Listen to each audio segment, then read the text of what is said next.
Araw ng Sabado at dahil walang trabaho, heto't gagala na naman tayo. Medyo maikli lang pala ang video na to. Pero bago ang lahat, ako nga pala si Wawa, isang EPS worker dito sa South Korea. At habang nandito pa ako ay balak kong lakbayin lahat ng magagandang lugar dito. Ito ang magiging unang lakbay ko kaya tara, samahan niyo ako.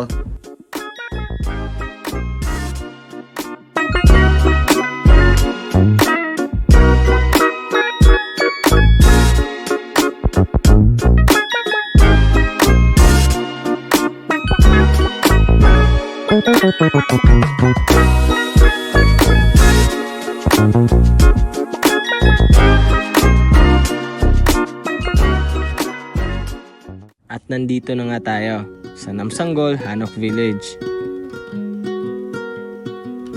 Sa mga hindi nakakaalam, ang Hanok Village pala ay isang traditional mga bahay ng mga Koreans. At hindi lamang ito ang nag-iisang Hanok Village dito sa South Korea.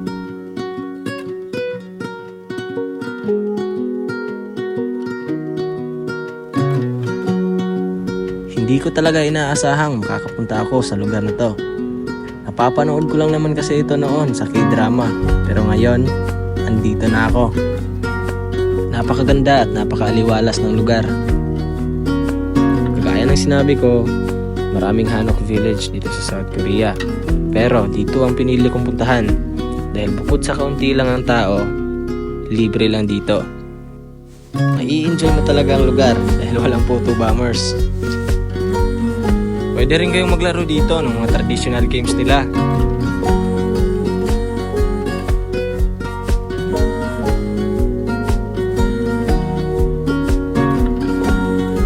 Sa mga susunod na lakbay ko, samahan niyo ako. At hanggang dito na lang muna. Paalam!